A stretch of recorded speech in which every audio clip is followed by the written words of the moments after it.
간사님, 세용 간사님.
네, 우리 사부 예배 나오신 여러분들을 너무너무 환영합니다.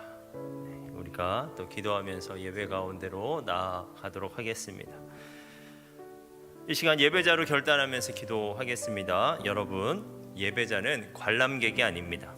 예배자는 그저 듣고 보는 자가 아니고요, 하나님께 적극적으로 나아가는 참여자입니다.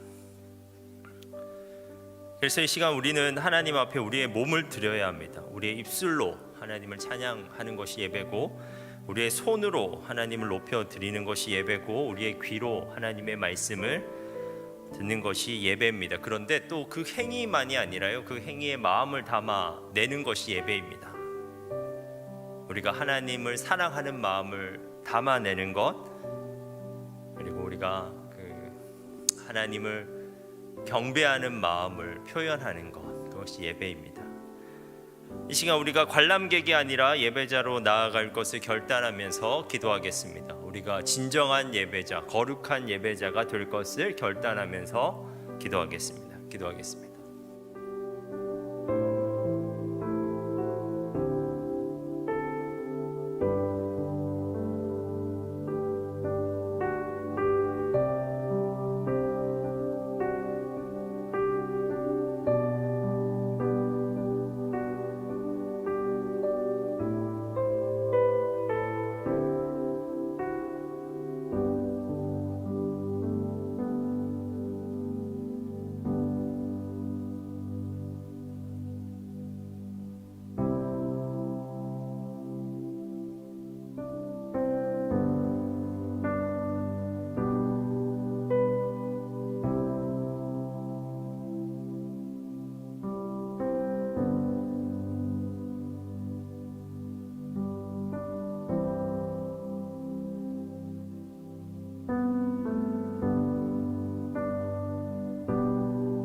우리의 예배를 위해서 함께 기도하도록 하겠습니다.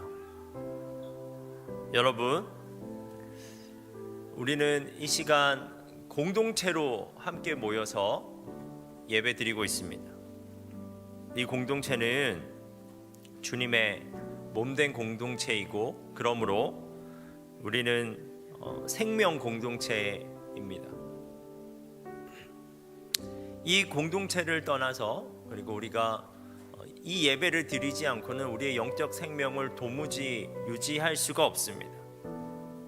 우리의 공동체가 살아야 내가 살고, 우리의 예배가 살아야 내가 삽니다. 그래서 이 시간 우리가 계속해서 우리의 예배와 우리의 청년 공동체, 그리고 우리의 셀을 위해서 기도하였으면 좋겠습니다. 우리 공동체에 나오는 사람이면 누구든지, 우리의 예배에 나오는 사람이면 누구든지, 우리의 셀에 참여하는 사람이면 누구든지 하나님의 은혜를 경험하게 하옵소서. 그래서 우리가 정말 한 몸 된 공동체로, 정말 활력 있는 공동체로 세워지게 하옵소서. 우리가 함께 기도하도록 하겠습니다. 기도하겠습니다.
예수님께서 우리에게 말씀하십니다.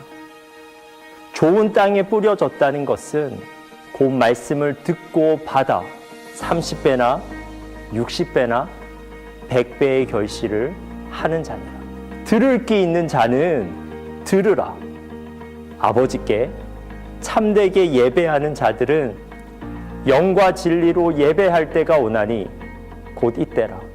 아버지께서는 자기에게 이렇게 예배하는 자를 찾으시느니라. 주님이 찾으시는 참된 예배자는 좋은 마음으로 들을 수 있는 귀로 영과 진리로 주님께 나아가는 준비된 예배자입니다.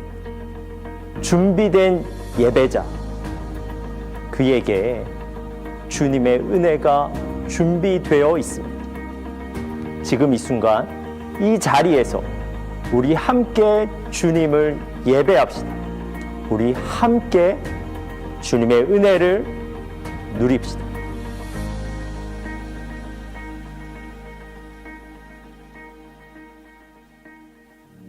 여러분, 찬양 가운데 우리의 마음을 담아 봅시다. 이 시간 우리가 진짜 예배자가 될 것을 결단하면서 함께 찬양하도록 하겠습니다.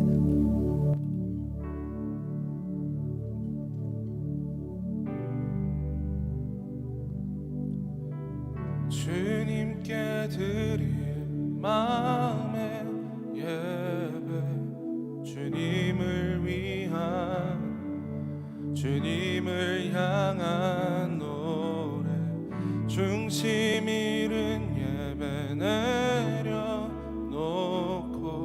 이제 나 돌아와 주님만 예배해요. 주님께 드릴 마음의 예배, 주님을 위한, 주님을 향한 노래, 중심 잃은 예배 내려놓고 이제 나 돌아와 주님만 예배해요. 중심 잃은 예배 내려놓고 이제 나 돌아와 주님만 예배해요.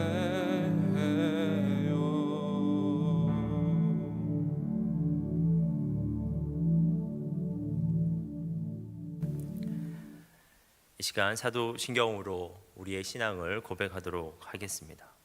나는 전능하신 아버지 하나님, 천지의 창조주를 믿습니다.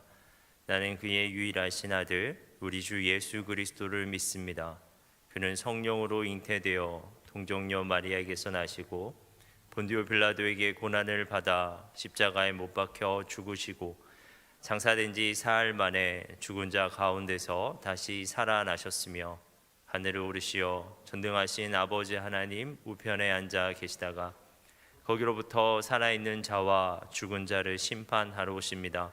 나는 성령을 믿으며 거룩한 공교회와 성도의 교제와 죄를 용서받는 것과 몸의 부활과 영생을 믿습니다. 아멘. 우리 다 같이 일어나서 찬양하겠습니다.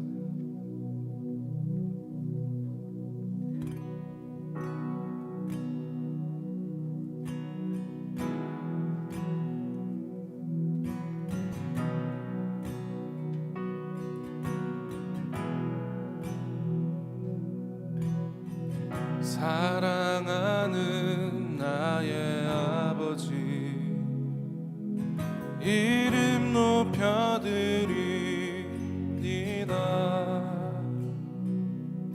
주의 나라 찬양 속에 임하시니 능력에 주께 찬송하네. 전능하신 하나님 찬양, 언제나 동일하신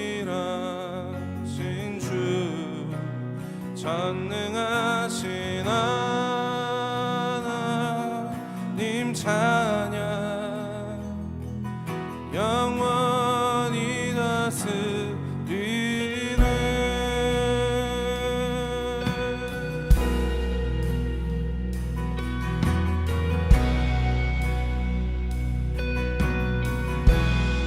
우리 다 함께 사랑하는 나의 아버지, 이름 높여드리니다.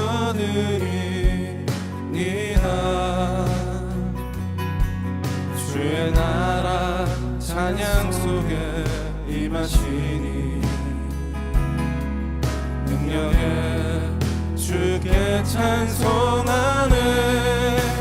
전능하신 하나님 찬양, 언제나 동일하신 주, 전능하신 하나님 찬양, 영원히 다스리네.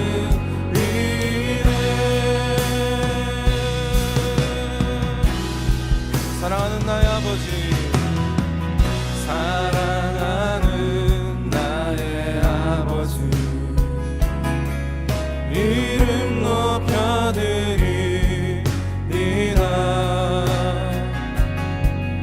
주의 나라 찬양 속에 임하시니 능력에 주께 찬송하는 전능하신 하나님 찬양 언제나 동일하신 주 전능하신 하나님 찬양 영원히 다스리 전능하신 하나님 전능하신 하나님 찬양 언제나 동일하신 주 전능하신 하나님 찬양 영원히 다스리는 나 주의 이름 높이리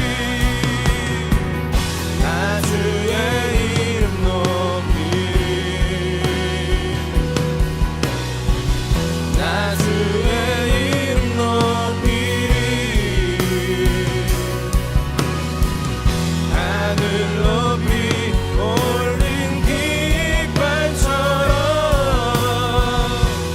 주의 이름 높이리 다시 한번 나 주의 이름 높이리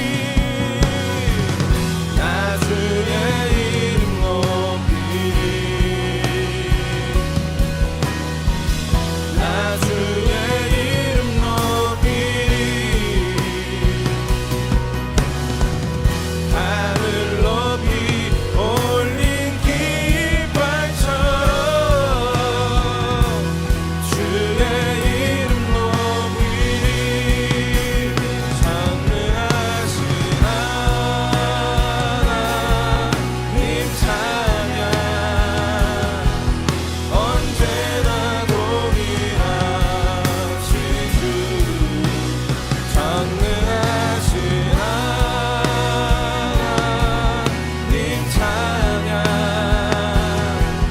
영원히 우리 다시 한번 더 전능하신 하나님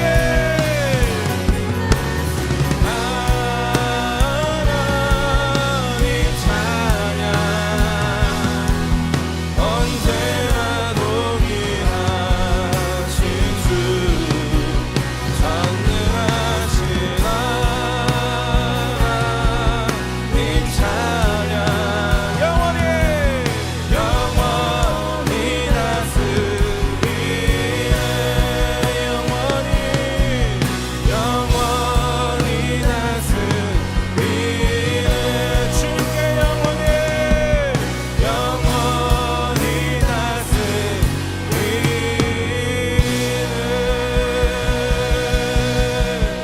아멘. 지금 이곳에 오신 주님 우리가 모여서 주님께 영원한 찬송 올려드립니다. 우리 아버지 되신 주님께 다시 한번 영광의 박수 올려드리겠습니다. 주님은 영원히 찬양합니다. 어떠한 시련이 와도 수많은 유혹 속에도 신실하신 주님 약속 나 붙들리라 세상이 이해 못하고 우리를 조롱하여도 신실하신 주님 약속만 붙들리라 결코 돌아서지 않으리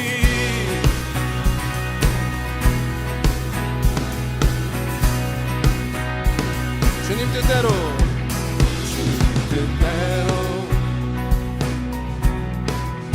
살기로 했네 주님 뜻대로 살기로 했네 주님 뜻대로 살기로 했네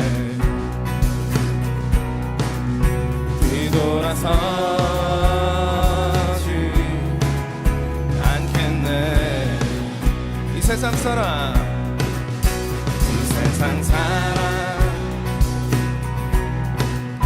날 몰라줘도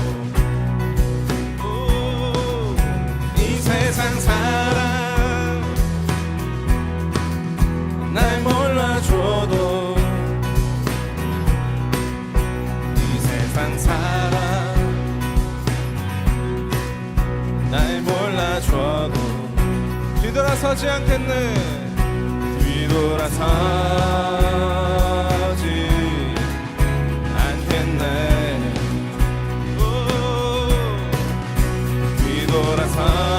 뒤돌아서지 않겠네 어떠한 시련이 와도 수많은 유혹 속에도 진실하신 주님 약속 나 붙들리라 세상이 이해 못하고 우리를 조롱하여도 진실하신 주님 약속만 붙들리라 결코 돌아서지 않으리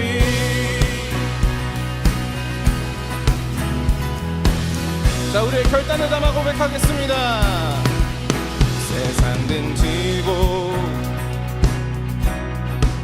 십자가 보는 세상 등지고 십자가 보는 세상 등지고 십자가 보는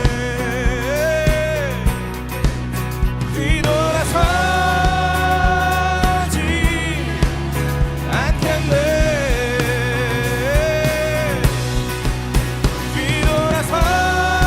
뒤돌아서지 않겠네 어떠한 시련이 와도 수많은 유혹 속에도 진실하신 주님 약속 나 붙들리라 세상이 이해 못하고 우리를 조롱하여도 진실하신 주님 약속만 붙들리라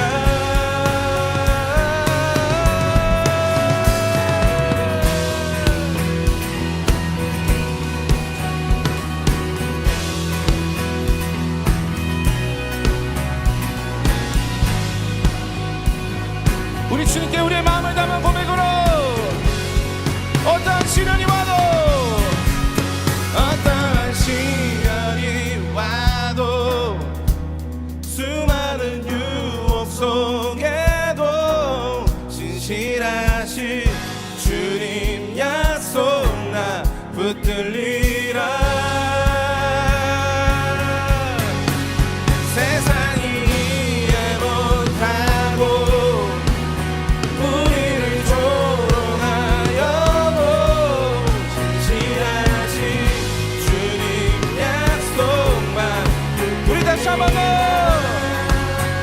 어떠한 시련이 와도 어떠한 시련이 와도 수많은 유혹 속에도 진실하신 주님 약속 나 붙들리라 세상이 이해 못하고 세상이 이해 못하고 우리를 조롱하여도 진실하신 주님 약속만 붙들리라 결코 돌아서지 않으리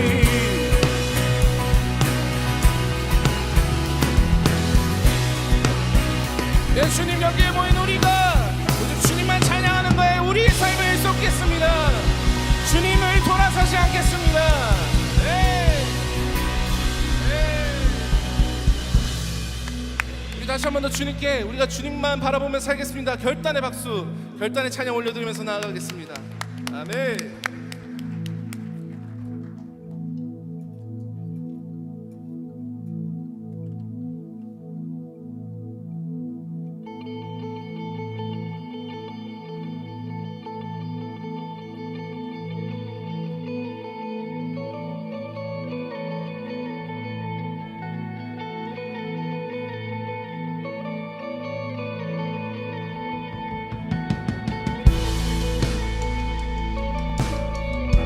우리 주님은 어떠한 분이십니까?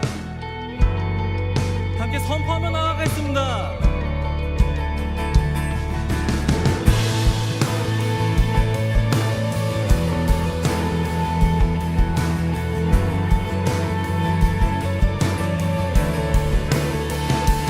능력의 주 실패란 없네 전능하신 주님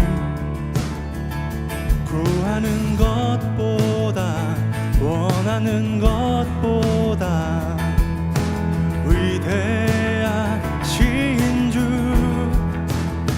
죽음도 이겨내신 주님 사셨네 오 능력의 주 안에 승리하리 우리 주 오 능력의 주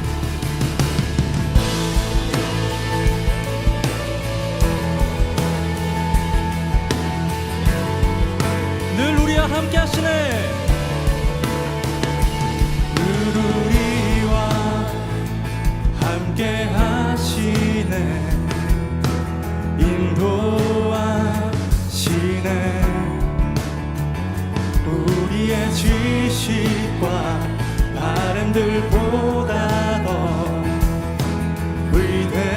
위대하신 주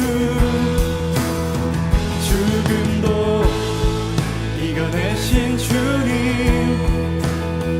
사셨네 오 능력의 주 안에 우리 승리하리 우리 주 오 능력의 주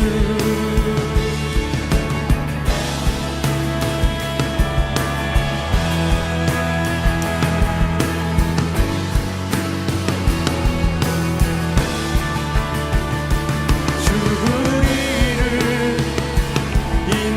인도하시네 주님 결코 우리 떠나시지 않네 주 우리를 기다리시네 주님 결코 우리 포기하지 않네 주 우리를 인도하시네 주님 결코 우리 떠나시지 않네 주 우리를 기다리시네 주님 결코 우리 포기하지 않네 죽음도 이겨내신 주님 사셨네 오 능력의 주 안에 우리 승리하리 우리 주 오 능력의 주 죽음도 이겨내신 주님 사셨네 오 능력의 주 안에 승리하리 우리 한번 더 선포하며 나갑시다 죽음도 이겨내신 주님 죽음도 이겨내신 주님 사셨네 오 능력의 주 안에 승리하리 우리 주 오 능력의 주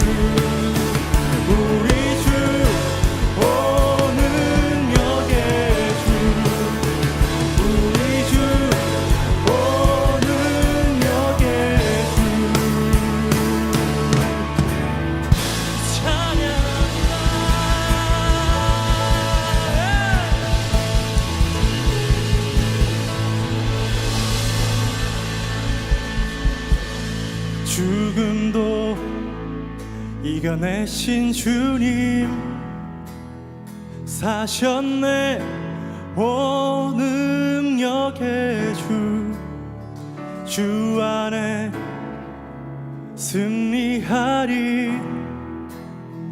우리 주 온 능력의 주 죽음도 이겨내신 주님 사셨네 온 능력의 주 안에 우리 승리하리 우리 주 온 능력의 주 우리 주 온 능력의 주 우리 주 온 능력의 주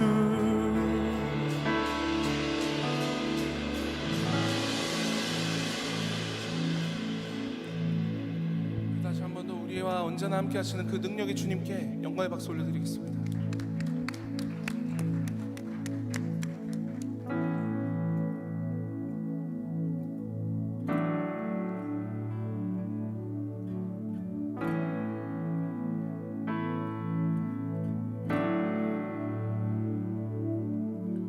주님 큰 영광 받으소서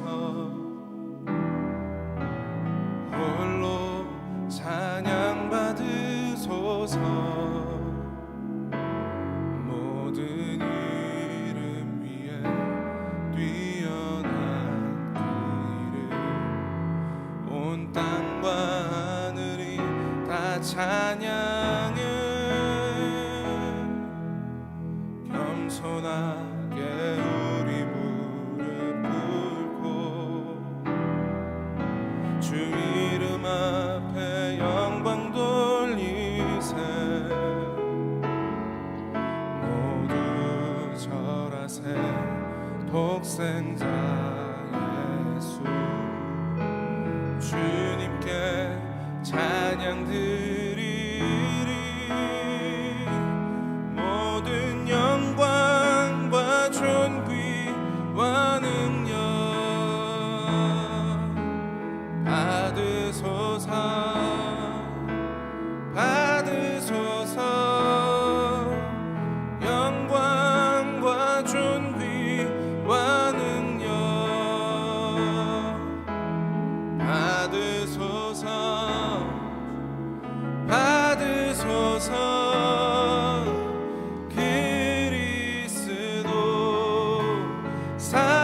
살아계신 하나님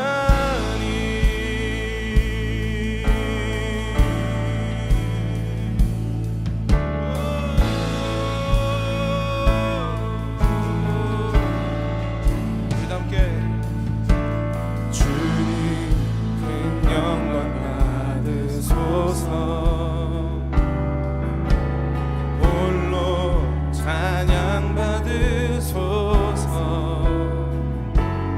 모든 이름 위에 뛰어난 그 이름 온 땅과 하늘이 다 찬양해 겸손하게 우리 무릎 꿇고 주 이름 앞에 영광 돌리세 모두 절하세 독생자 예수 주님께 찬양 드리리 모든 영광과 존귀와 능력 받으소서 받으소서 영광과 존귀와 능력 받으소서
오직 주님만.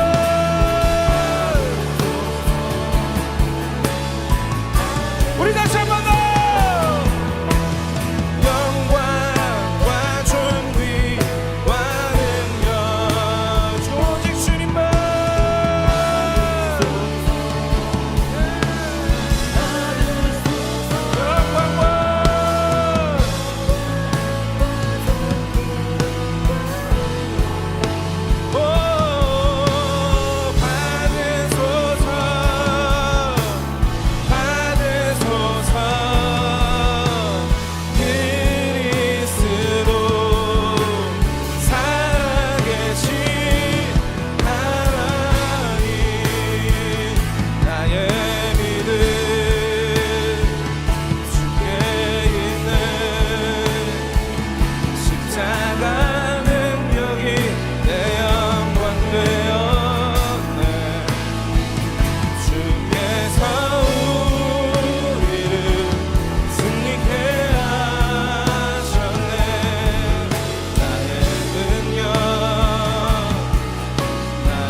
십자가 능력이 내 영광 되었네. 주께서 우리를 승리케 하셨네. 나의 능력 나의 소망 주께 있네. 주께서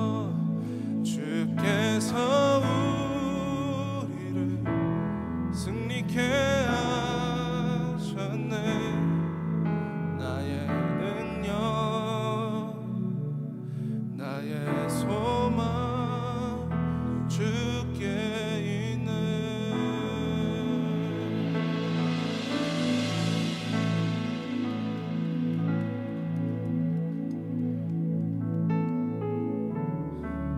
우리의 믿음이 오직 주님께 있습니다. 우리의 삶과 우리의 신앙과 그리고 우리가 주님께 달려나갈 그 힘이 오직 주님께 있습니다. 우리가 이것을 버티려고 하다가 아니면 우리의 힘으로 해보려고 하다가 넘어지기 십상입니다. 그래서 이 시간 우리가 결단했던 찬양을 기억하시고 우리에게 능력이 되시는 분이 어떠한 분이신지 기억합시다. 그리고 그 주님 앞에 우리의 삶을 다시 한 번 더 주님께 맡겨드립시다. 주님, 우리의 삶이 우리의 힘으로 이끌어가는 것이 아니라 우리의 삶이 우리의 능력으로 이끄는 것이 아니라 오직 영광받기에 합당하신 유일한 한 분, 능력이 마지막에 주님 되시는 유일한 한 분, 그 주님께 우리의 삶을 맡겨드리오니 주님, 나의 삶을, 나의 믿음을, 나의 능력을 주님께서 이끌어가 주시고 주님 안에 우리가 거할 수 있는 우리의 삶이 될 수 있도록 주님 인도하여 주시옵소서. 이렇게 고백하시면서 우리가 나아가도록 하겠습니다. 기도하겠습니다.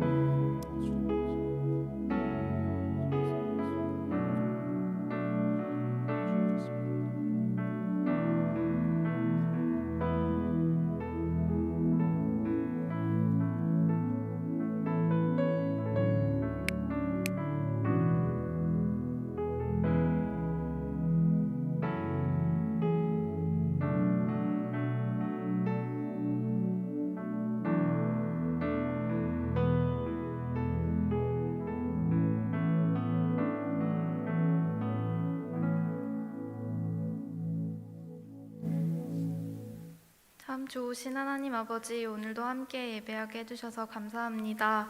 지난 한 주간도 저희와 함께하여 주심에 감사하며 분주한 마음 모두 내려놓고 하나님께 집중하여 예배드리는 시간 되게 해주세요.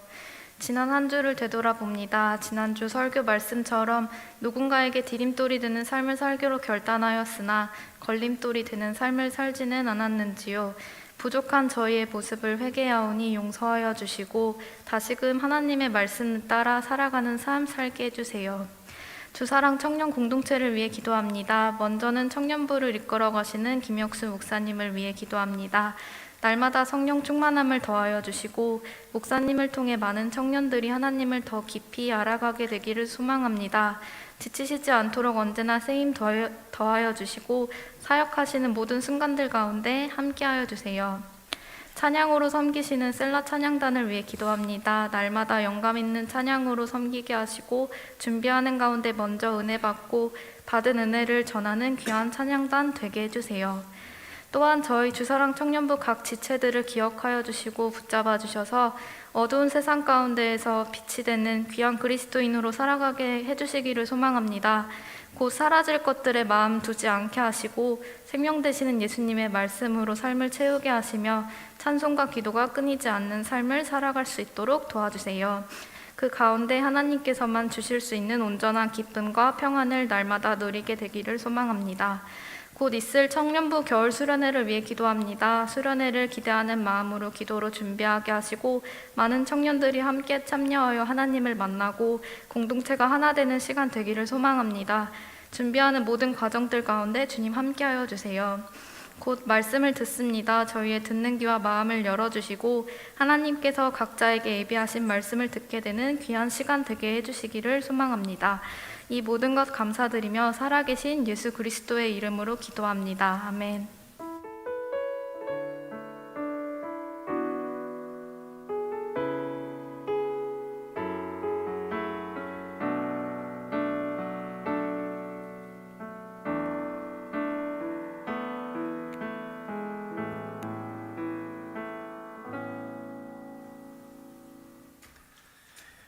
복원 찬양하면서 우리의 예물을 하나님께 올려드리겠습니다.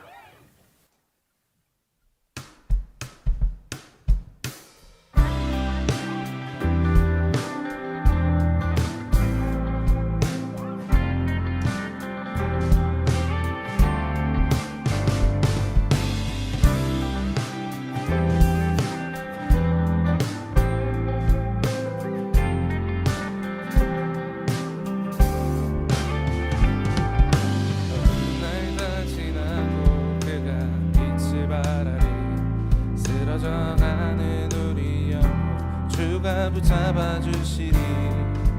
우리 쉬지 않으리. 이 길에 끝이 있으니 한 걸음 한 걸음 주와 함께 걸으리. 우리의 걸음이 끝나는 그날 그 순간 함께 하시리. 우릴 안아주시리. 더 이상 눈물 없으니 당신의 그 나라 안에서 이제 영원히 주품 안에서 우리 찬양하겠네.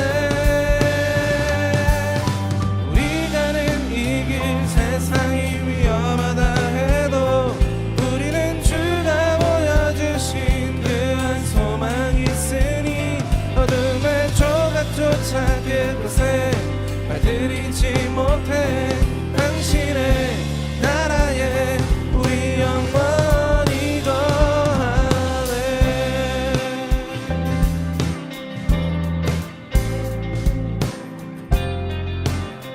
다시 한 번 더 함께.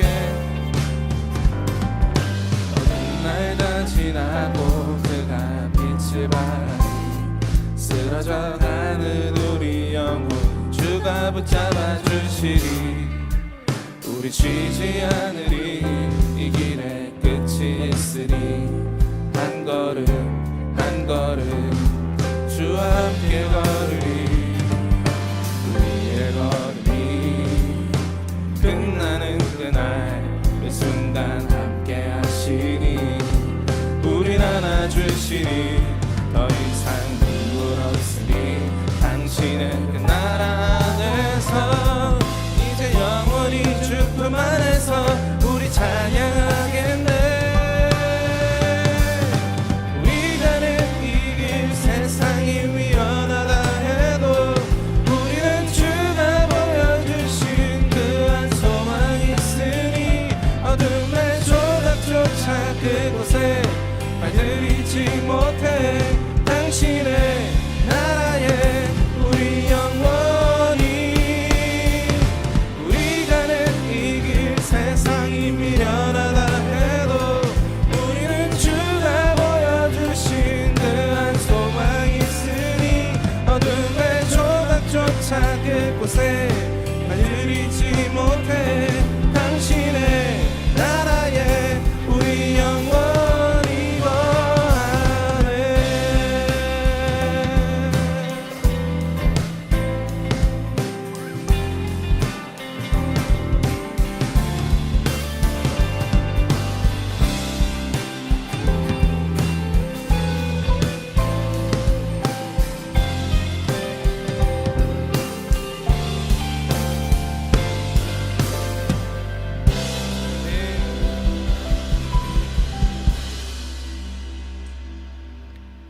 하나님, 한 주간 각자의 삶의 자리에서, 각자의 직장에서, 학업에서, 또 각자의 과업 가운데서 힘들고 지친 우리의 청년들을 주님 이 시간 안아 주옵소서. 우리도 그 주님의 품 안에 푹 안길 수 있는 그런 시간 될 수 있도록 주님 도와주옵소서. 하나님, 우리의 청년들이 그렇게 주님께 의탁하는 삶 살아가길 원합니다. 그들의 삶도, 그들이 가진 달란트도, 그들이 가진 물질도 그렇게 하나님께 의탁하면서 하나님 붙잡고 하나님 신뢰하면서 한 걸음 한 걸음 나아갈 수 있게 하옵소서. 하나님, 그 발걸음 가운데 주님께서만 주실 수 있는 풍요로움을 누릴 수 있는 청년들 되게 하시고, 그래서 그러한 감사함을 담아서 그러한 은혜에 대한 감격을 담아서 주님께 예물 드릴 수 있는 청년들 될 수 있도록 주님 도와주옵소서. 이 예물 드리는 시간도 그냥 형식적인 시간으로 끝나는 것이 아니라 이 예물 가운데 우리의 삶을 담아낼 수 있는, 우리의 간증을 담아낼 수 있는 청년들 되게 하옵소서. 예수님의 이름으로 기도합니다. 아멘. 오늘 말씀은 마가복음 10장 1절에서 12절 말씀입니다.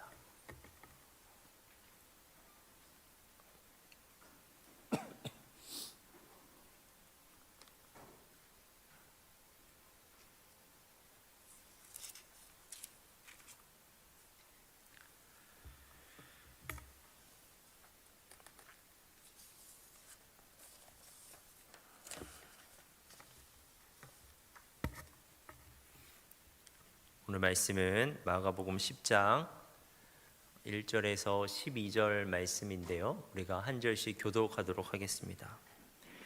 예수께서 거기서 떠나 유대의 지경과 요단강 건너편으로 가시니 무리가 다시 모여들거늘 예수께서 다시 전례대로 가르치시더니 바리새인들이 예수께 나와 그를 시험하여 묻되 사람이 아내를 버리는 것이 옳으니이까? 대답하여 이르시되 모세가 어떻게 너희에게 명하였느냐?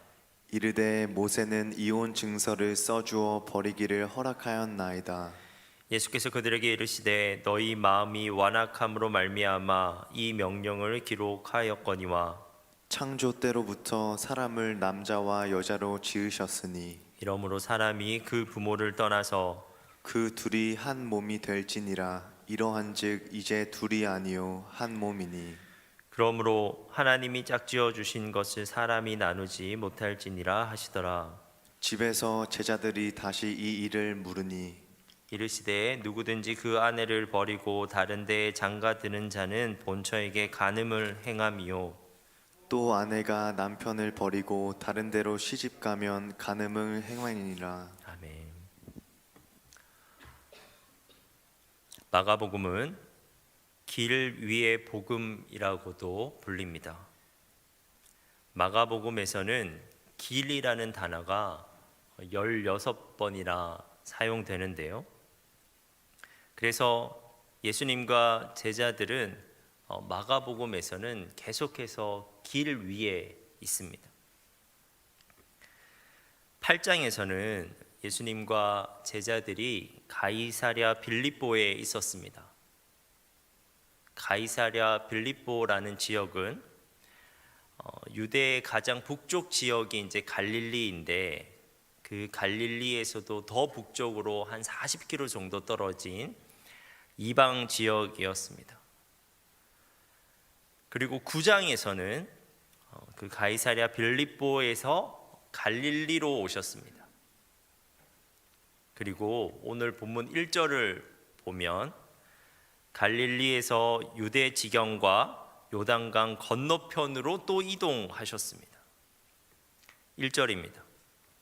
예수께서 거기서 떠나 유대 지경과 요단강 건너편으로 가시니 무리가 다시 모여들거늘 예수께서 다시 전례대로 가르치시더니 예수님은 의미 없이 아니면 그저 개인의 뜻대로 지금 이동하고 계신 것이 아닙니다. 예수님은 명확하게 하나님의 뜻대로 이동하고 계시는데 지금 예수님이 걷고 계신 길의 목적지는 이미 정해져 있습니다.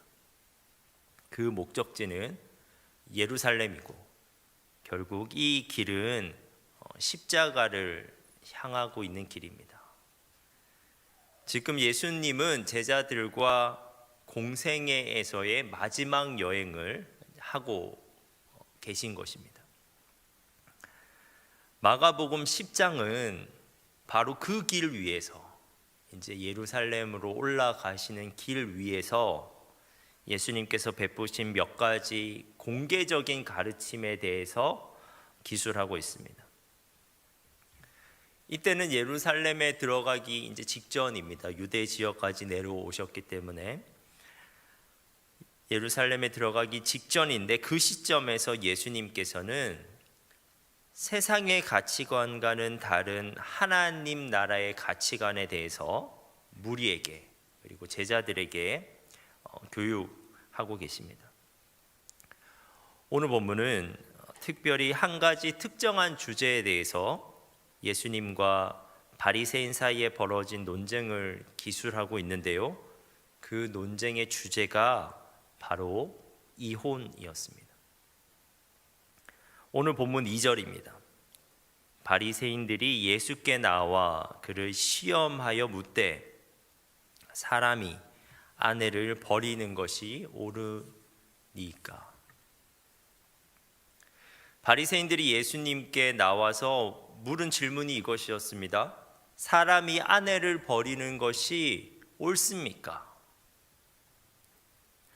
그런데 이 질문에 대한 예수님의 답변을 듣기 전에 우리는 이제 두 가지 사항을 염두에 두어야 합니다. 첫 번째는 이 질문의 동기입니다. 지금 이 질문을 하는 사람은 이혼을 생각하고 있는 당사자들이 아니었습니다. 그들은 지금 깨어진 부부 관계로 고통을 당하고 있는 사람들이 아니었습니다.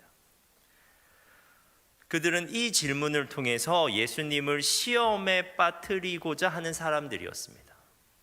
바리새인들이 예수께 나와 그를 시험하여 묻되,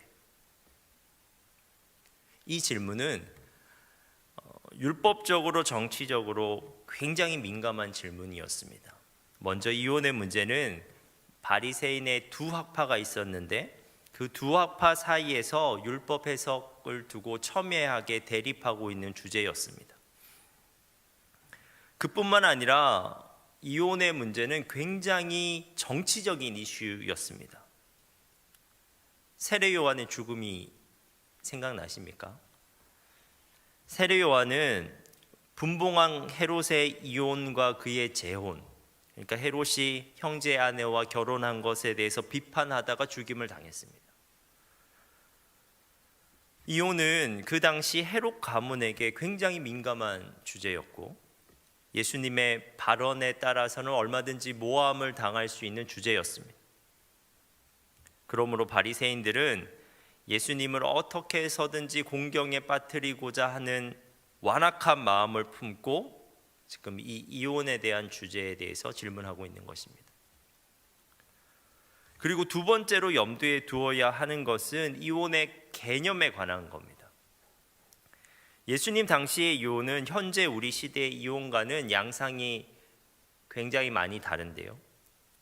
고대 사회는 철저하게 가부장적인 사회였습니다. 가부장적 사회에서의 이혼은 현대 사회의 합의 이혼과는 거리가 멉니다.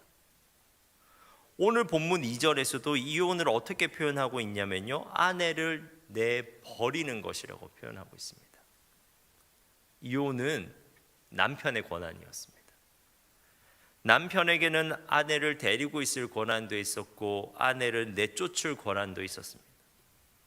사실 가부장적 사회에서 여성이 이혼당한다는 것은 경제력을 잃는 것이기 때문에 사회적 취약계층으로 바로 떨어지는 것을 의미하고요. 그 당시 여성에게 이혼은 자기 몸을 안전하게 보호받을 수 없다는 것도 의미했습니다.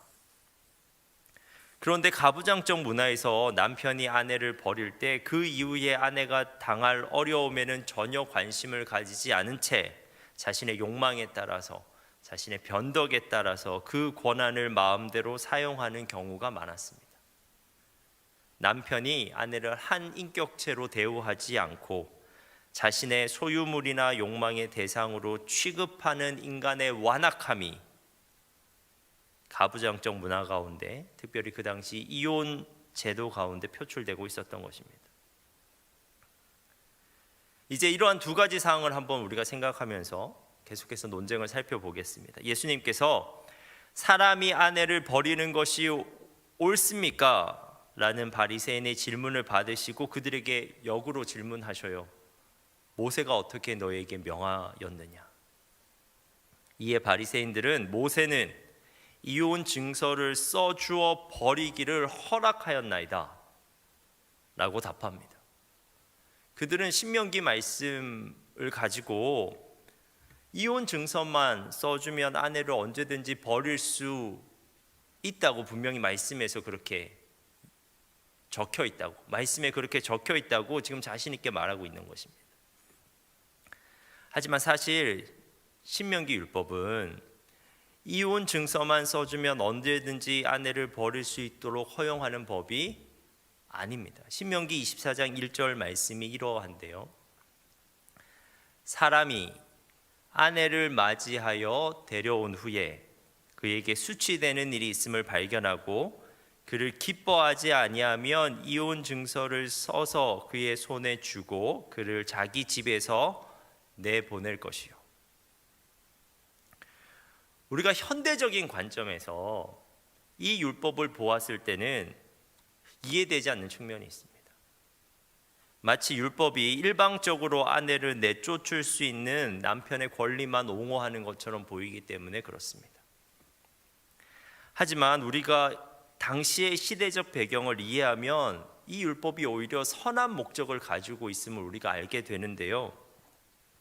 이미 말했듯이 모세가 하나님으로부터 율법을 받을 당시에는 그 당시 사회적 문화가 이미 여성을 인격체로 보지 않았습니다.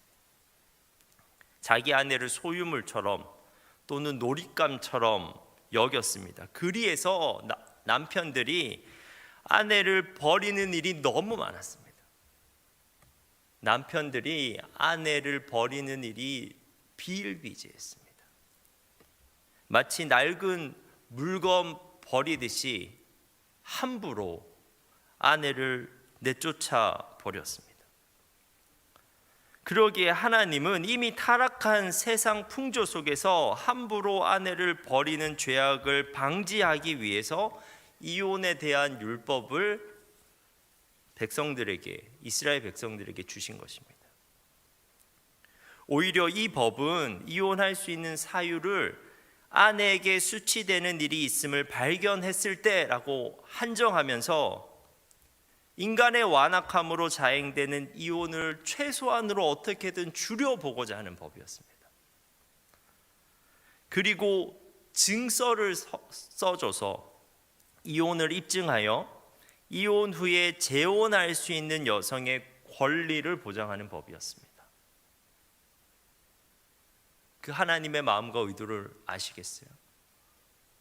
하지만 바리새인들은 완악한 이혼 문화에서 여성의 최소한의 권리를 보장하고 있는 이 율법을 왜곡해서 자신들의 완악한 마음을 더욱 뒷받침하는 근거로 삼고 있는 것입니다.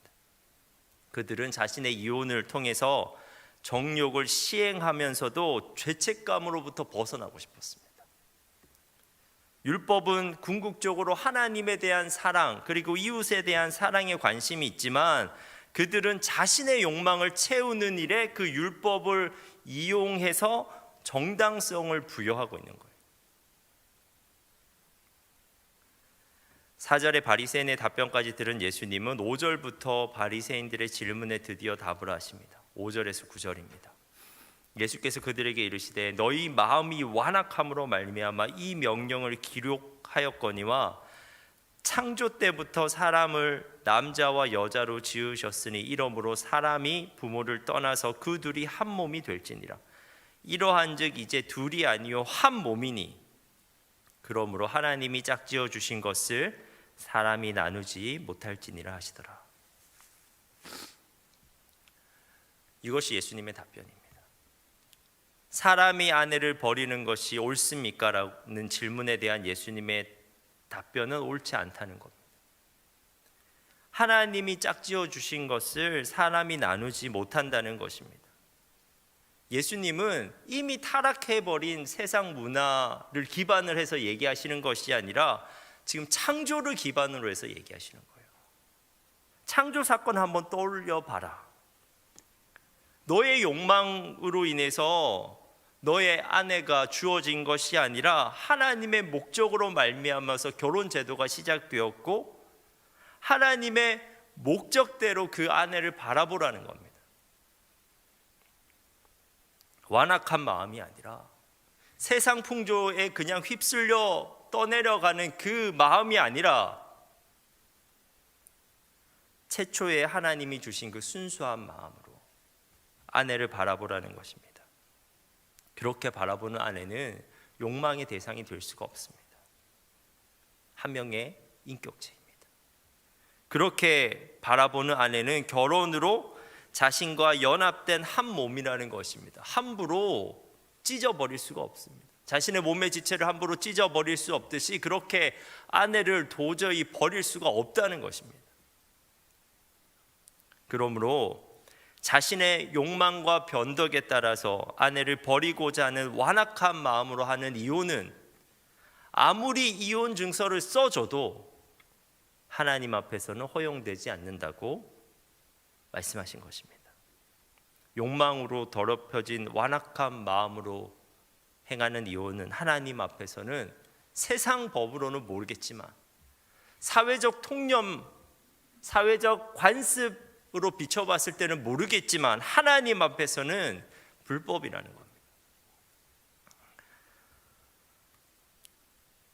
사랑하는 여러분, 저는 오늘 말씀을 준비하면서 진짜 많이 고민했습니다. 지금 이 시간에도 이혼의 문제로 고통받고 있는 분들이 그리고 가정들이 많다는 것을 제가 잘 알기 때문에 그렇습니다. 그래서 제가 곰곰이 한번 생각해 봤습니다. 만약 예수님께서 이 질문을 하는 사람이 예수님을 시험하고자 하는 완악한 마음이 가진 바리새인이 아니라 순수한 마음으로 배우자를 사랑하려고 노력했지만 배우자의 배신과 부정으로 마음의 상처를 받아서 괴로워하는 사람이었다면 예수님의 답변이 어떠했을까 궁금했습니다. 잘 모르겠지만 제가 생각을 꼴똘히 해봤는데 잘 모르겠지만 저에게 떠오른 것은 수가성에서 반복되는 이혼으로부터 상처받은 그 사마리아 여인을 만나신 예수님이 떠올랐습니다. 그녀의 상황을 안타까워하시고 그녀를 위로하시고 그녀에게 새로운 삶을 살 수 있는 능력을 선사하시는 예수님의 모습이 힌트가 될 수 있지 않을까 생각했습니다. 하지만 저는 이혼의 문제를 떠나서 오늘 말씀 앞에서 우리가 꼭 해야 할 일이 있다고 생각합니다. 그것은 말씀 앞에서 우리의 완악함을 한번 되돌아보는 것입니다. 자신의 욕망을 위해서 누군가를 인격체가 아니라 자신의 소유물처럼 대하는 마음, 그 완악한 마음입니다. 자신의 욕망을 위해서, 자신의 편안함을 위해서 다른 사람이 받을 상처는 전혀 개의치 않고 행동하는 마음,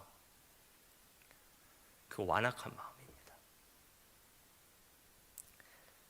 자신의 욕망을 위해서 말씀까지 왜곡해서 자신의 행위를 어떻게든 정당화하려고 하는 그 마음, 그 완악한 마음입니다. 하나님께서는 그러한 완악한 마음으로 행하는 모든 행위를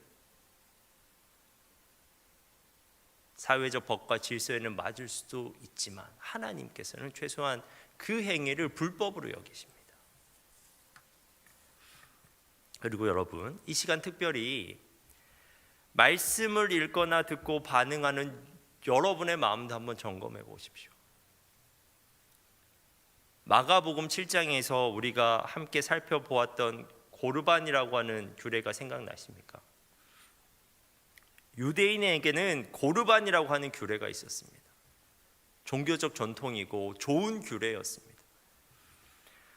고르반이란 하나님을 위한 선물이라는 뜻으로 훗날 하나님께 드릴 것을 따로 떼어 놓는 것을 말하였습니다. 그런데 이 아름다운 종교적 전통을 사람들이 악용했습니다. 부모님한테 드려야 되는 건데 그 드리는 제물이 아까우니까 고르반이라고 외치면서 부모님께 드리지 않았습니다. 그들은 고르반을 연신 외치면서 거룩한 척 했지만 사실은 부모님을 멸시하는 불경, 제물에 대한 탐욕을 실행하기 위해서 거룩한 규례를 이용했습니다. 그런데 여러분, 우리도 성경 말씀을 그렇게 이용할 때가 있습니다. 성경 말씀을 나의 생각을 뒷받침하려고 혹은 상대방의 허물을 지적하기 위해 열심히 살펴볼 때가 있습니다. 오늘 바리새인들의 이혼에 대한 질문이 바로 그러한 노력의 결과물입니다.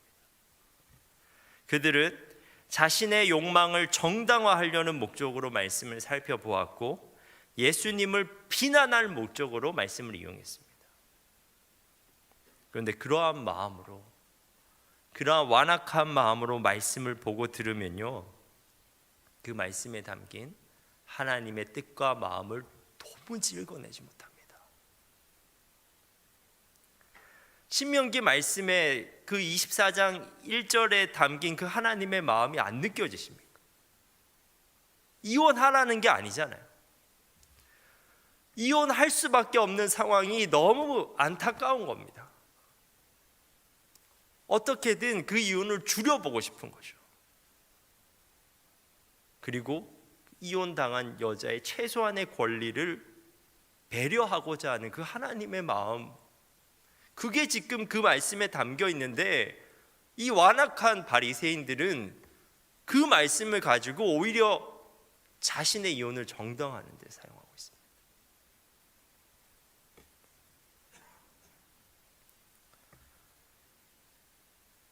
그 완악한 마음으로는요, 우리가 말씀의 행간에 담긴 하나님의 뜻과 마음을 읽어낼 수가 없어요.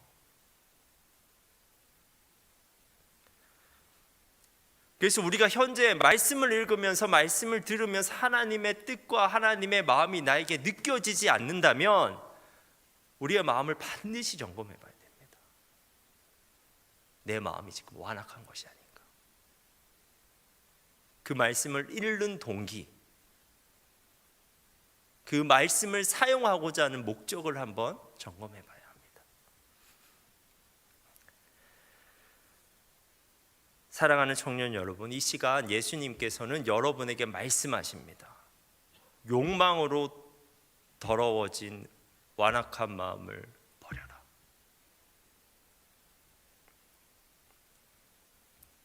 창조시 우리에게 주셨던 순수한 마음, 그리고 성령 충만으로 회복되는 순수한 마음을 가지고 모든 것들을 바라보라. 우리의 가족과 이웃을, 그리고 우리의 상황을, 그리고 그렇게 우리에게 주어진 말씀을 바라보아라. 사랑하는 여러분, 이 시간 주님의 말씀 앞에서 우리의 말씀을 점검하며 성령 충만한 마음을 구할 수 있는 시간 되길 간절히 바랍니다. 기도하겠습니다.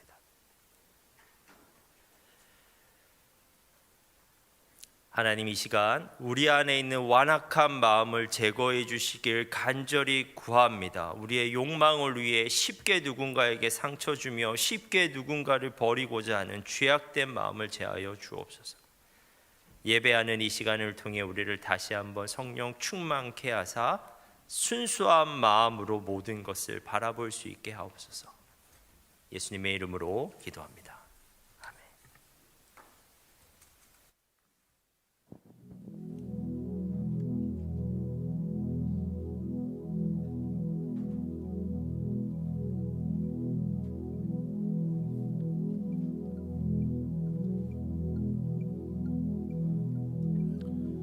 오늘의 말씀을 기억하시면서 함께 찬양하겠습니다.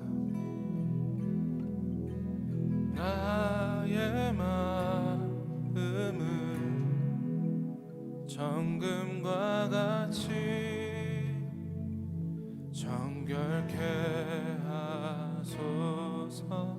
나의 마음은 정금과 같이 하소서. 내 영혼에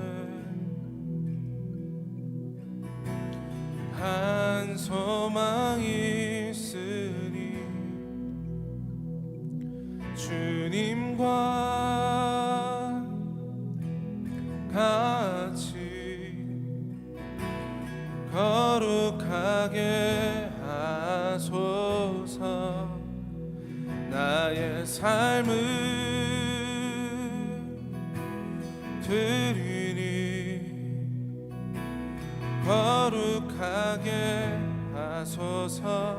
오 주님, 나를 받으소서.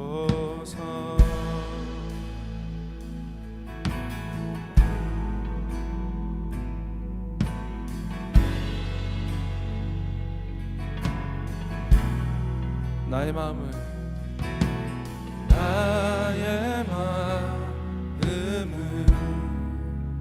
정금과 같이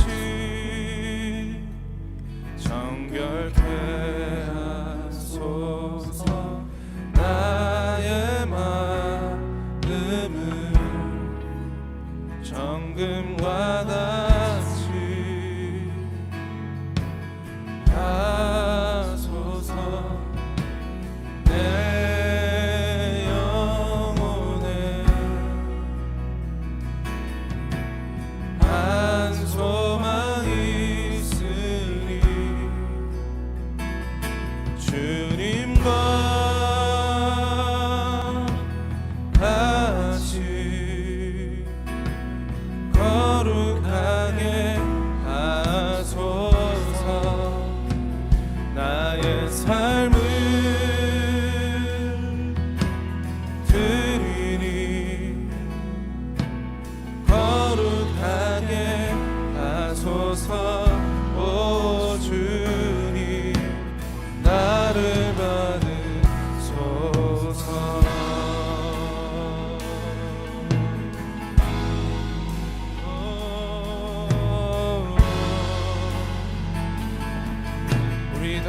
오늘도 나의 마음은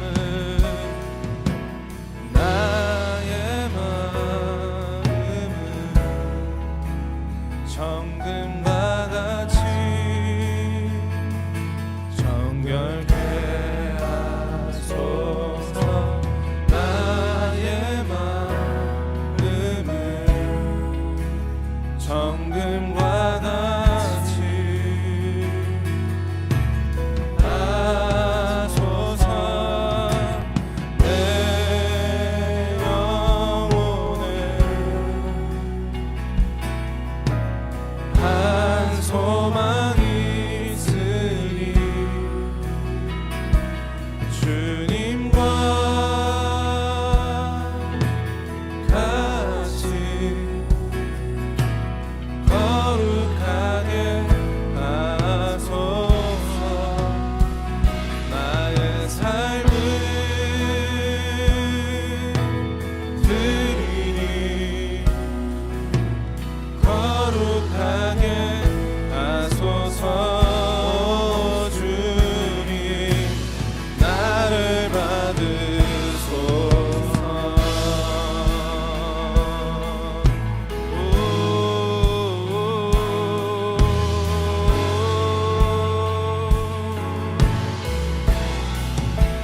주님 나의 마음은 정금과 같이 거룩하게 하소서.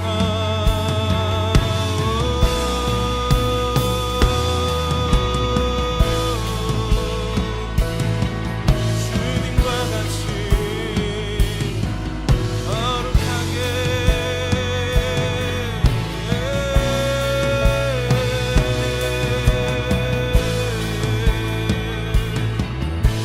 나의 뜻이 아닌 오직 주님의 뜻과 눈으로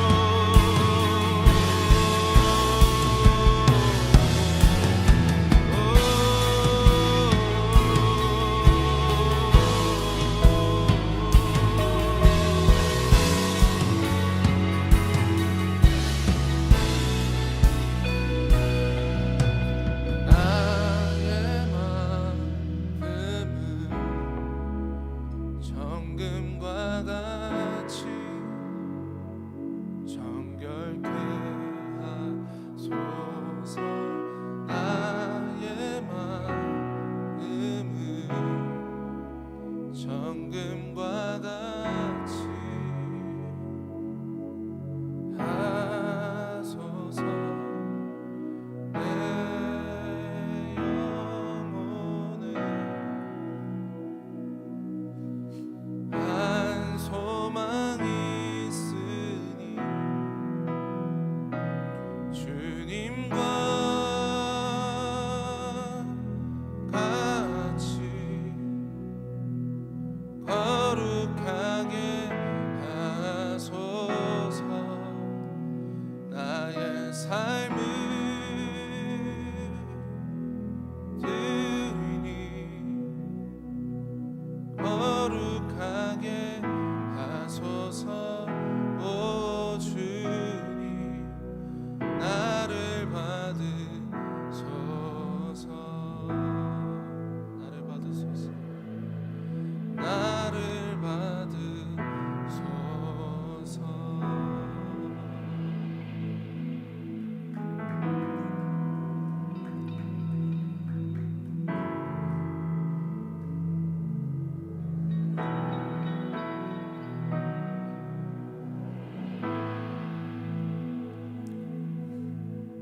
여러분, 우리의 삶을 돌아보고 우리의 마음을 한번 돌아봅시다. 우리가 완악한 마음을 가지고 살아가고 있는 것은 아닌지 살펴봐야 합니다. 우리가 직장에서 만나는 사람들, 우리의 친구들, 우리 학교에서 만나는 사람들, 그 사람들을 인격적 존재로 대우하고 계십니까? 우리의 가족들, 혹시 나의 욕망과 나의 편안함을 위해서 이용하고 계시진 않습니까? 완악한 마음. 분명히 인격적 존재인데 그 사람의 마음 따위에는 관심을 가지지 않고 헤아릴 생각도 하지 않고 너무 쉽게 상처 주고 있는 것은 아닙니까? 완악한 마음. 말씀 가운데 하나님의 뜻과 마음이 전혀 느껴지지 않는데 어떻게든 그 말씀을 가지고 다른 사람 정죄하는 데 사용하고 계시지 않습니까? 완악한 마음입니다. 우리가 처음 창조되었을 때 받은 마음하고는 전혀 다른 마음이고 우리가 성령 충만할 때 지니고 있는 마음과는 완전 다른 마음입니다. 하나님은 우리를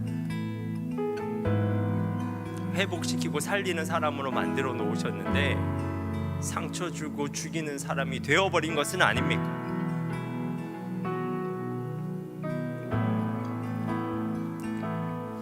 다시 한번 우리가 소망했으면 좋겠습니다. 순수한 마음으로 회복되어지기, 성령 충만한 사람이 되길 소망했으면 좋겠습니다. 이게 마음이 한꺼번에 바뀌지가 않아요, 여러분. 그런데 소망을 두고 하루를 살아가면 그 완악한 마음에 균열이 생기기 시작합니다. 목표를 정하고 오늘 하루를 주님 붙들고 살아가며 완악한 마음이 깨어지기 시작합니다. 시간은 걸리지만 우리의 마음이 다시 부드러워지고 따뜻해질 수가 있습니다.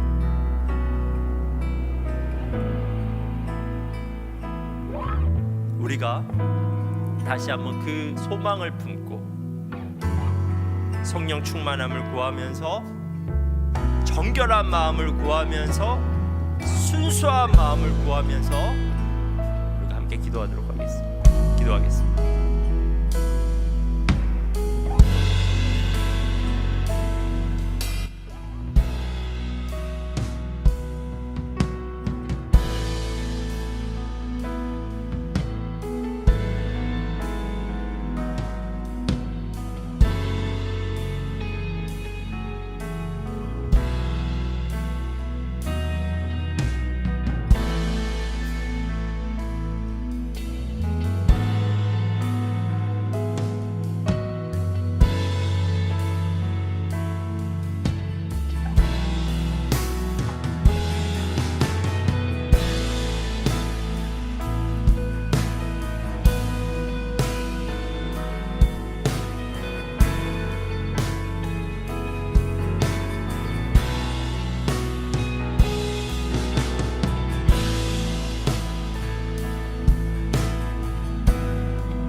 한 가지만 더 기도하겠습니다. 가정을 위해서 이 시간 함께 기도하겠습니다. 우리의 가정을 위해서 기도하겠습니다. 우리의 가정을 무너뜨리는 것은요, 완악한 마음입니다.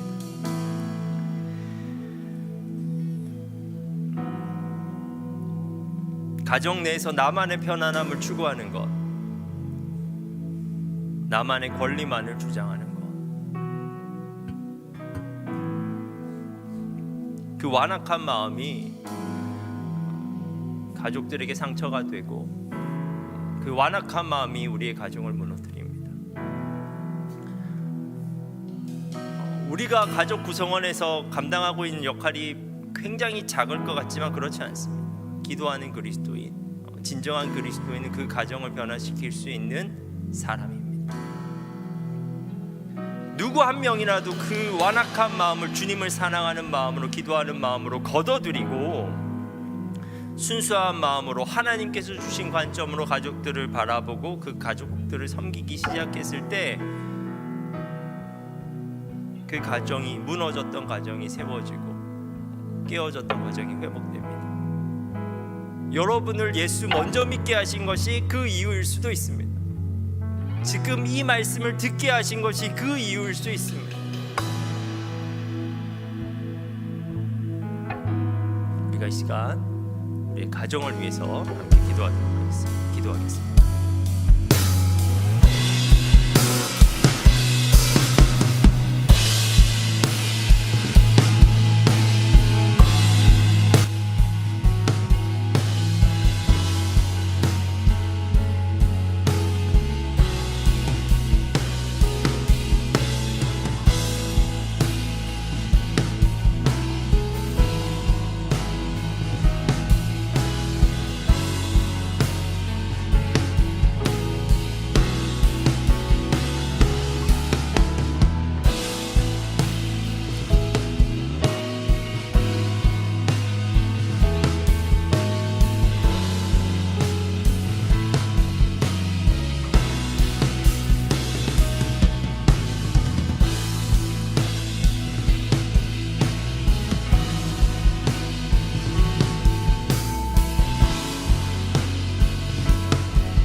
소망합니다.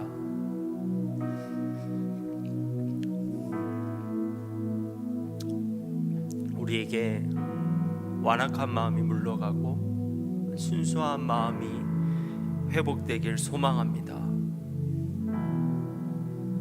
나 옆에 있는 사람들을 바라볼 때 저 사람을 어떻게 써먹을까 생각 드는 것이 아니라 와, 하나님께서 나에게 주신 선물이구나, 이런 마음이 우리에게 드는 사람이 되었으면 좋겠습니다. 하나님, 우리가 말씀을 읽을 때 이 말씀을 누구에게 들려줄까 생각나는 것이 아니라 그 말씀 가운데 들려오는 나를 향한 하나님의 뜻과 그 말씀 가운데 담긴 하나님의 사랑과 그 말씀 가운데 담긴 그 하나님의 깊은 배려가 느껴져서 감동하게 되는 순수한 마음을 회복하기를 원합니다. 근데 벌써 나의 마음이 너무 완악해졌습니다. 내 옆에 있는 사람이 그렇게 보이지 않고 말씀이 저에게 들리지 않습니다. 하지만 하나님, 다시 한번 소망하게 됩니다. 그런 순수한 마음을 갖길 소망합니다. 우리가 오늘부터 다시 완악한 마음을 깨트릴 수 있는 순간순간마다 우리의 마음을 단단하게 만드는 그 유혹들이 몰려올 때마다 단호하게 거부할 수 있는 순수한 눈으로 바라보려고 노력하고 말씀을 순수한 마음으로 받아들이려고 노력하는 우리들 가운데 주님 성령께서 도와주셔서 다시 원래의 마음, 다시 사랑의 마음으로 우리를 회복시켜 주옵소서.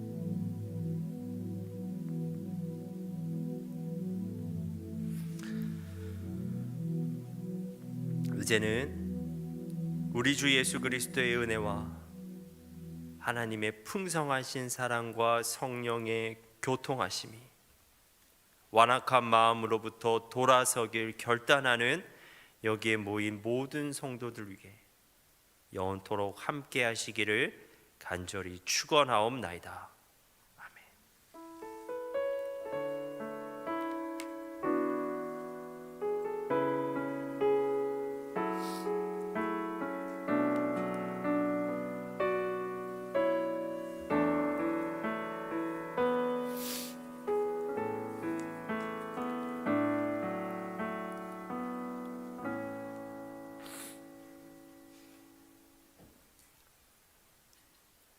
광고하도록 하겠습니다. 정부 방침에 따라서